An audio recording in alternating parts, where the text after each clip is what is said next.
Hello everybody, this is Moses from Zother Gardens, and this is episode 164 of Gardening Without Edits.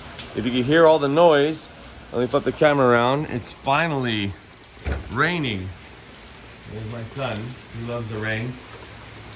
It rained about a month and a half ago, but this is pretty strong. Day after Halloween. On my birthday month. Halloween rain! The Halloween rain? On my birthday month. And Lulu's like, I ain't going in there. It's just like, that's nature giving me a bath, and I hate baths. So, alright. So let's enjoy this rain, everybody. If you're in California, we need it. We need it. Mercy. I've never had garden soil so dry, ever. Especially with that long, hot summer we had. It's floating! All right, everybody. I'm glad this didn't happen on Halloween night. Happy gardening, everyone.